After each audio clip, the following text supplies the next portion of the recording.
अरमान और गीतांजलि अचानक संतुलन खो बैठते हैं और एक दूसरे के ऊपर गिर जाते हैं। ये नज़ारा देखते ही अभीरा के कदम ठिठक जाते हैं। वह एक पल के लिए हैरान रह जाती है, जैसे समय थम सा गया हो। दूसरी ओर दादी सा का गुस्सा अरमान पर फूट पड़ता है। माहौल में एक अजीब सी बेचैनी और तनाव साफ महसूस होता है। जी हाँ दोस्तों, स्टार प्लस के पॉपुलर टीवी शो ये रिश्ता क्या कहलाता है के आने वाले ट्रैक में आखिरकार एक बड़ा और शॉकिंग ट्विस्ट आ गया है। दर्शक लंबे समय से इस पल का इंतजार कर रहे थे और अब यह सस्पेंस खुलने वाला है। इस बार कहानी आपको भावनाओं, रिश्तों और पुराने राजों के एक ऐसे भंवर में ले जाएगी जहां से निकलना आसान नहीं होगा।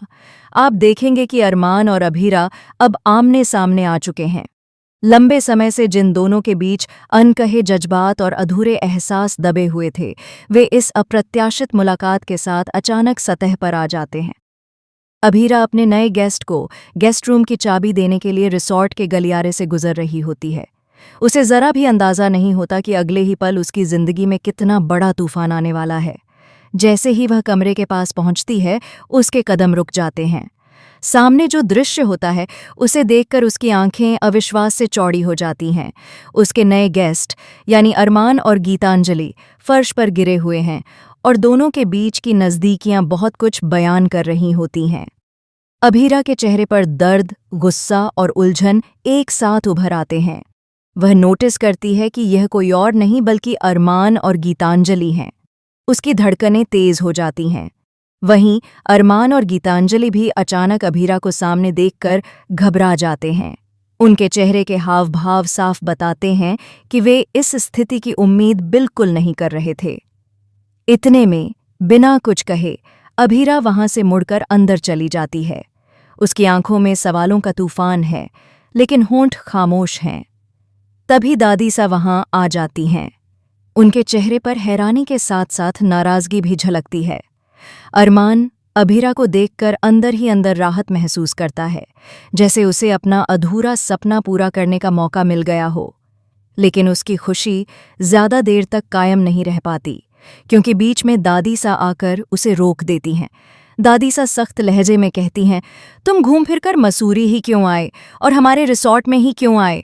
क्या तुम्हारे पास और कोई जगह नहीं थी?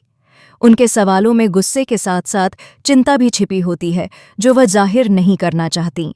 अरमान धीरे धीरे अपने आप को संभालता है और दादी सा को समझाने की कोशिश करता है। वह कहता है कि यह सब उसने प्लान नहीं किया था, बल्कि यह तो गीतांजलि का प्लान था और किस्मत ने उन्हें यहाँ ला खड़ा किया है। वह बताता है कि उसका इरादा किसी को परेशान करने का नहीं था, लेकिन हालात ऐसे बन गए कि आज वे लोग अभीरा के सामने खड़े हैं। वहीं दूसरी ओर रिसॉर्ट के दूसरे हिस्से में मायरा अपने डैड को देखकर बहुत खुश है। उसकी आंखों में चमक और चेहरे पर एक सुकून भरी मुस्कान है। उसके लिए यह पल किसी सपने के सच होने जैसा है। अब कहानी एक नए मोड़ पर पहुंच चुकी है। अरमान, गीतांजलि और अभीरा के बीच के रिश्तों की असलियत धीरे धीरे सामने आने वाली है। दर्शकों के लिए यह देखना दिलचस्प होगा कि इस रिसॉर्ट में अरमान का स्टे कैसे गुजरता है। क्या वह अभीरा से अपने मन की बात कह पाएगा? क्या गीतांजलि अपने राज खोल देगी? और दादी सा किसका साथ देंगी? दोस्तों, आने वाले एपिसोड में आपको बहुत सारे इमोशनल मोमेंट्स, ड्रामा और सस्पेंस देखने को मिलने वाला है। यह ट्विस्ट आपके पसंदीदा शो की कहानी को एक नए मुकाम पर ले जाएगा। आप लोग इस पूरे सीन के बारे में क्या सोचते हैं? हमें कमेंट करके ज़रूर बताएं। साथ ही टेलीविज़न से जुड़ी हर लेटेस्ट अपडेट के लिए हमारे चैनल को सब्सक्राइब करना न भूलें। आने वाले दिनों में हम आपके लिए और भी रोमांचक खबरें लेकर आएंगे।